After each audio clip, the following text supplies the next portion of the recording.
네, 출애굽기 30장 말씀을 보겠습니다. 구약성경 127쪽 출애굽기 30장 1절부터 10절까지 오늘 우리에게 주시는 하나님의 말씀으로 받겠습니다. 출애굽기 30장 말씀입니다. 1절부터 10절까지 한 절씩 교독하겠습니다. 너는 분향할 제단을 만들지니 곧 조각목으로 만들되 길이가 한 규빗, 너비가 한 규빗, 네모가 반듯하게 하고 높이는 2규빗으로 그 뿔을 그것과 이어지게 하고 제단 상면과 전후 좌우 면과 뿔을 순금으로 싸고 주위에 금태를 둘지며 금태 아래 양쪽 금고리 둘을 만들 곧 그 양쪽에 만들지. 이는 제단을 매는 채를 꿰을 곳이며 그 채를 조각목으로 만들고 금으로 싸고 전극의 위 속죄소 맞은편 곧 전극 그 속죄소는 내가 너와 만날 곳이며 아론이 아침마다 그 위에 향기로운 향을 사르되 등불을 손질할 때 살을 찌며 등불을 켤 때 이 향은 대대로 요 앞에 끊지 못하죠. 너희는 그 위에 다른 향을 사르지 말며 번제나 소제를 드리지 말며 전제에 술을 붓지 말며 아론이 1년에 한 번씩 이 향단불을 위하여 속죄하되 속죄제 피로 1년에 한 번씩 대대로 속죄할지니라.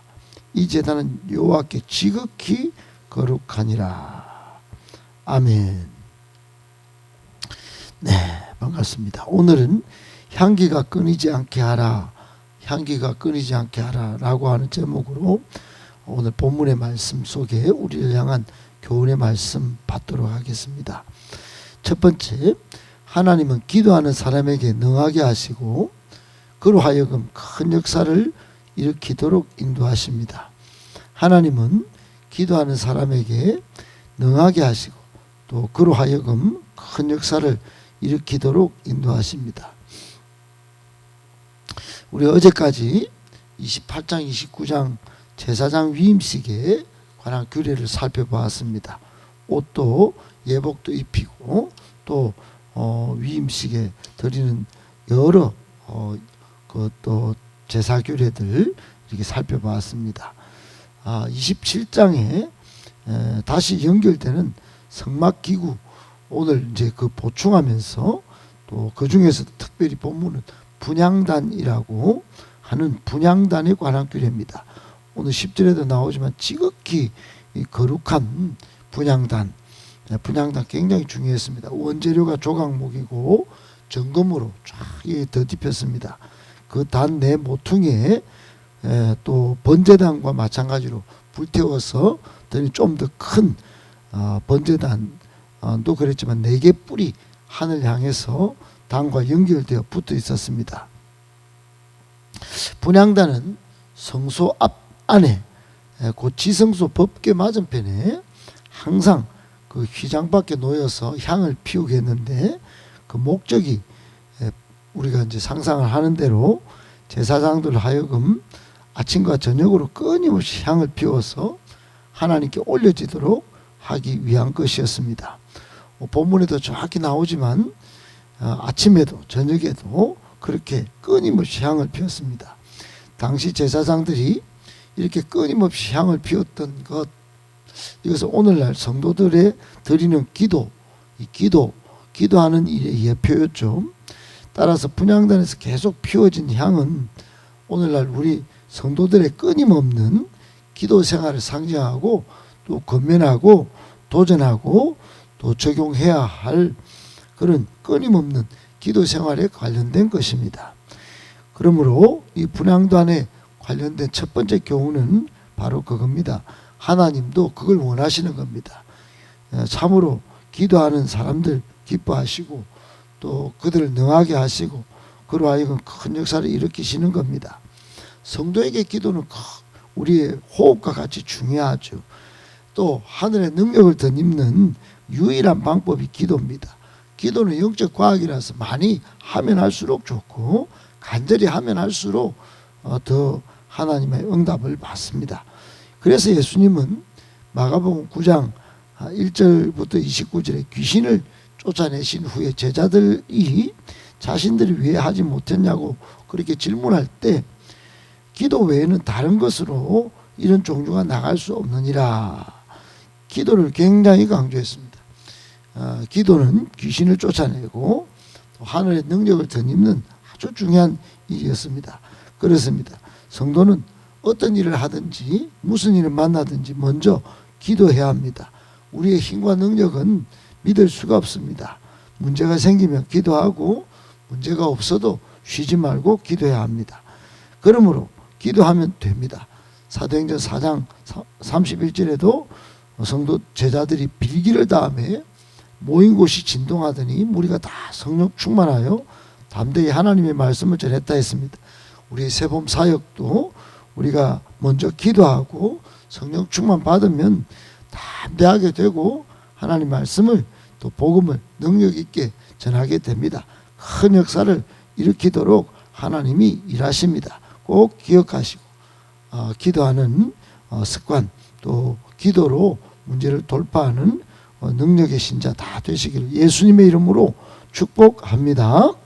아멘. 두 번째, 기도하는 사람은 은혜의 보좌 앞으로 나아갈 수도 있습니다. 기도하는 사람은 은혜의 보좌 앞으로 나아갈 수도 있습니다. 여러분 오늘 본문에 보면 분향단의 위치는 어디냐 하면은 성소와 지성소를 가르는 휘장이 천막이 있는데 아름다운 휘장입니다. 휘장 앞에 그렇게 놓아두게 했습니다. 6절에 보니까 그렇게 되어 있죠. 그 제단을 정거계 위 속죄소 맞은편 곧 정거계 앞에 있는 휘장 밖에 두라. 그 속죄소는 내가 너와 만날 곳이며 그랬습니다. 그러니까 이제 분향단 앞에서 향이 기도로 먼저 올라가고 그 뒤로 들어가면 하나님과 이제 만나는 것이죠. 특이할 만한 그런 사실이 하나 발견할 수 있는데 이 분향단이 지성소 안에 놓여 있지 않았다 이 말입니다. 않았는데도 불구하고 하나님께서는 분향단을 속죄소와 연결지어서 말씀을 하고 있다라는 사실을 발견하게 됩니다. 그러니까 이게 속죄소하고 연결시켜서 말씀하고 있어요. 이뿐만 아니라 속죄소가 하나님께서 백성들을 만나는 장소라는 사실을 재차 강조하고 있다는 사실입니다. 여기에 중요한 영적 진리가 내포되어 있는데 속죄소가 있는 지성소가 어떤 곳입니까? 1년에 딱 한 번 대속죄일에 대제사장만 들어갈 수 있는 곳이었습니다. 그리고 그곳에서 하나님은 친히 임재하셔서 만나주시는 그러니까 지극히 거룩한 곳이었습니다. 그래서 휘장을 두꺼운 휘장을 이렇게 내려서 가려워져 있었죠. 일반 사람들은 육안으로는 그것을 결코 볼 수도 없고 가까이 할 수도 없었어요. 가면 죽습니다.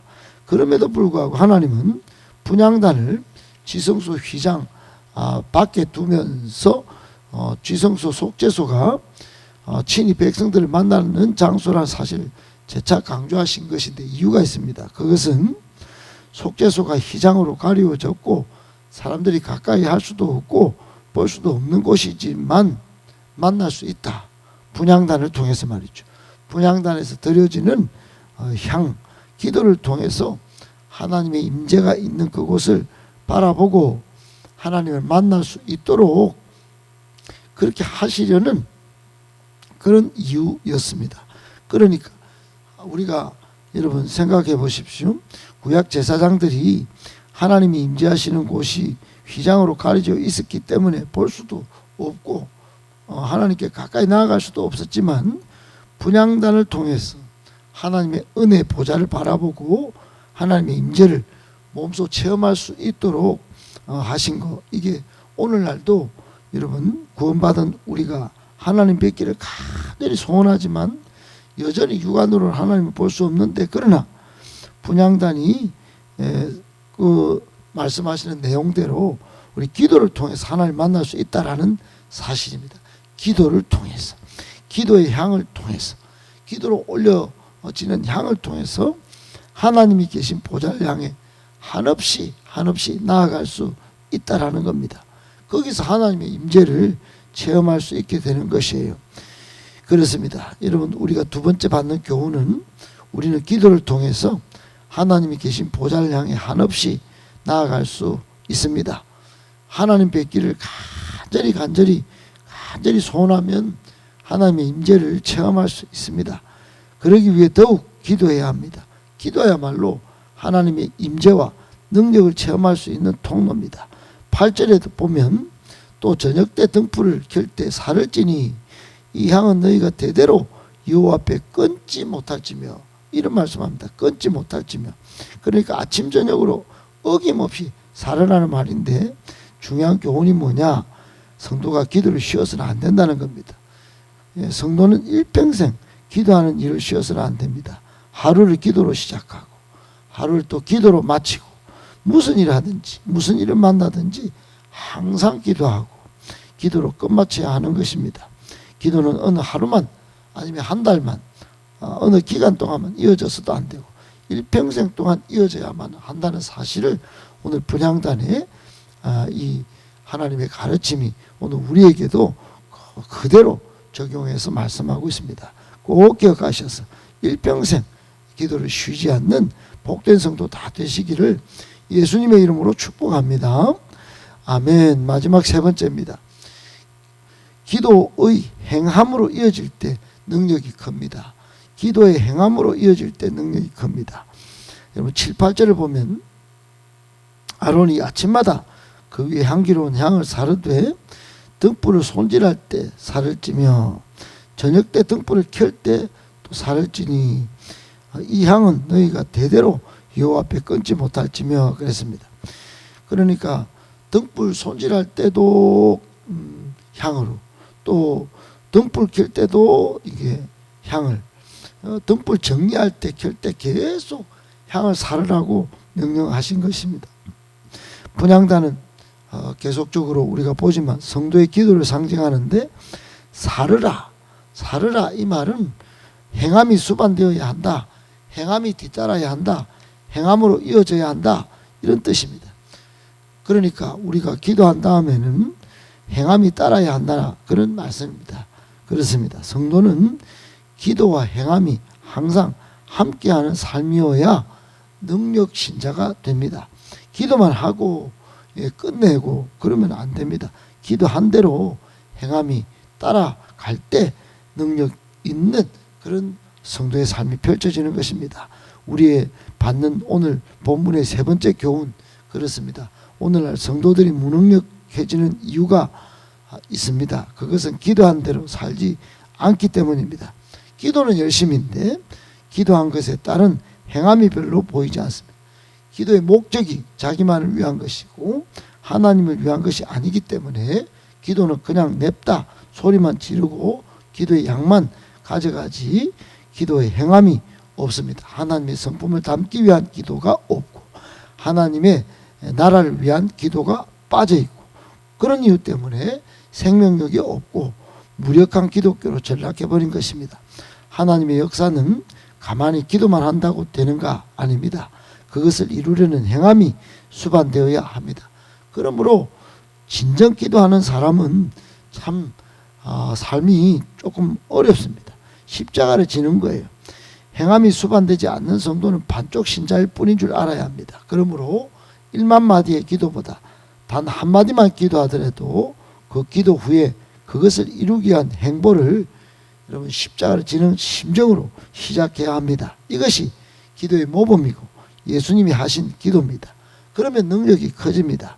야고보서 2장 18절에 어떤 사람은 말하기를 너는 믿음이 있고 나는 행함이 있으니 행함이 없는 내 믿음을 내게 보이라, 이런 말을 합니다. 그러니까 여러분 행함으로 내 믿음을 내게 보이겠다, 이런 다짐을 한 건데, 행함을 강조하는 야고보의 성경에 들어간 것은 행함이 반드시 필요하다는 사실을 강조하기 때문에 생긴 것이죠. 요한일서 3장 22절에 무엇이든지 구하는 바를 그에게서 받나니 이는 우리가 그의 계명을 지키고 그 앞에서 기뻐하시는 것을 행함이라 그랬습니다.